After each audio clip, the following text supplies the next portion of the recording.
Nah, teman-teman, hari ini kita akan membahas yang namanya foundation building, teman-teman. Nah, sebelum kita memulai pelajaran ini, saya akan mulai dengan sebuah perumpamaan. Misalnya ada dua toko, dan di sini di tengah ada kumpulan pelanggan ya. Jadi ini ada calon-calon pembeli toko tersebut berkumpul di sini. Oke. Nah, toko pertama itu dihiasnya tuh minim, cuman ada satu kursi di sini, sama di sini ada si penjual. Dan ini di sini ada barang. Oke. Toko kedua di sini diceritain lah, di sini ada ceritanya. Di sini ada cerita, di sini terus pelanggannya ada attendisnya atau mbak atau mas-mas yang jaganya ada dua. Di sini dibikin dekor rapi. Terus di sini presentasi dari tokonya itu lebih rapi, lebih bagus. Terus udah kayak gitu harganya mirip pula. Harganya mirip. Nih.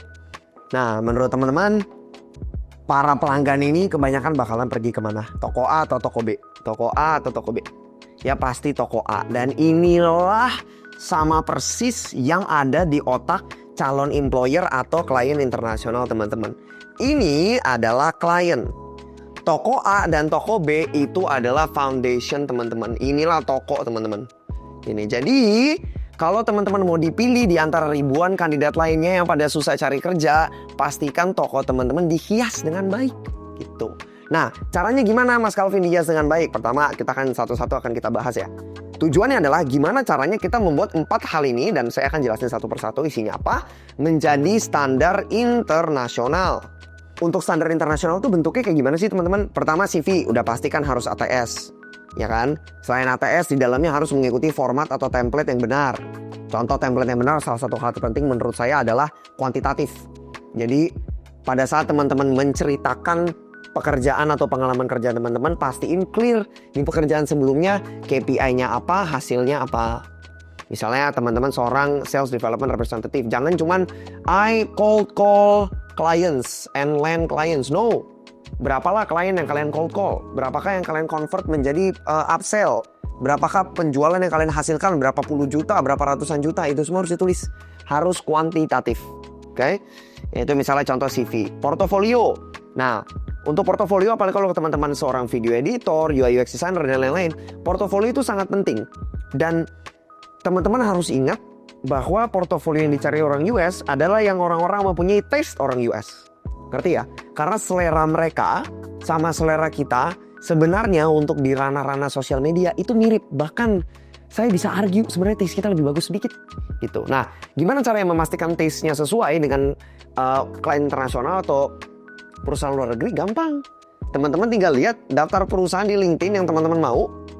Ya udah, teman-teman lihatlah style yang mereka posting di sosial media apa. Misalnya teman-teman buat personal brand, misalnya Tai Lopez salah satu klien saya, ya udah, tinggal dilihat aja style kayak gimana. Udah, porto teman-teman diisi style yang begitu. Style menyesuaikan target market. That's it. Oke? Porto. Landing page. Mas, saya kan calon pekerja, saya kan job seeker. Kenapa saya harus punya landing page? Karena murni kebanyakan job seeker tidak punya landing page. Jadi ini salah satu cara termudah untuk teman-teman stand out. Bahkan saya bisa argue kalau teman-teman bisa punya domain yang mempunyai nama teman-teman, misalnya saya Calvin Manik, calvinmanik.com, itu akan jauh lebih stand out lagi ketimbang job seeker biasa. Bahkan step nomor 2, teman-teman bukan hanya mempunyai email calvin@gmail.com, tapi teman-teman punya email karena teman-teman punya domain sendiri, calvin@calvinmanik.com. Dan calvinmanik.com ini isinya apa? Ini isinya semua achievement, semua profile, portofolio tadi, of course kalimat offer di atas, ya kalimat offer di atas, dan kontak. Jadi ini tokonya teman-teman yang merangkum semua toko lainnya.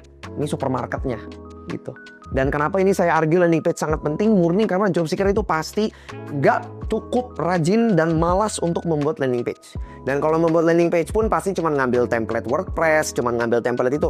Kalau teman-teman bisa go above and beyond di landing page, saya jamin 100% teman-teman pasti sebagai calon employee atau sebagai orang yang mau cari klien luar negeri itu pasti jauh lebih gampang convert. Oke? Udah pasti.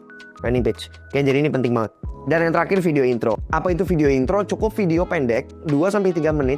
Teman-teman memperkenalkan diri, pengalaman kerjanya apa, offer teman-teman apa, dan gimana cara kontak teman-teman. Oke, nah video intro ini ya nggak perlu panjang-panjang, tapi ini sangat powerful. Kenapa ini sangat powerful? Ini akan membuat prospek atau calon employer teman-teman merasa lebih dekat dan merasa lebih kenal. Kalau misalnya mereka melihat muka teman-teman dan mendengar suara teman-teman. Oke? Dan video intro ini ditaruh di mana? Mas Alvin, video intro ini ditaruh di sini dan ditaruh di LinkedIn. Gitu. Nah, kita akan bahas LinkedIn di video selanjutnya. Tapi ini juga sangat powerful kalau teman-teman bisa edit simple aja di CapCut pakai animasi sedikit-sedikit. Itu juga akan membuat teman-teman terlihat seperti orang yang lebih niat dibanding yang lain. Ingat, standar untuk job seeker sekarang, teman-teman pernah lihat stats kan? Wah, pengangguran banyak, tapi perusahaan atau business owner masih komplain, kok susah ya nyari orang bagus. Tahu nggak kenapa? Karena banyak yang malas. Skill ada, pengalaman ada, bagian saat ngehias tokonya, produk-produknya udah bagus, hias tokonya memble. Itu doang, that's it. Kalian hias tokonya harus bagus. Karena branding and perhiasan itu is everything. Ada alasan kalau teman-teman mau beli baju mahal, tokonya lebih bagus dari orang-orang yang jual baju murah. Karena mereka menyadari untuk menjual baju mahal, tokonya juga harus kelihatan mahal. Gitu. Tokonya juga harus kelihatan mahal. So, teman-teman jangan lupakan basic ini. Ini namanya foundation building. Buatlah toko A, jangan toko B. Oke? I'll see you in the next video.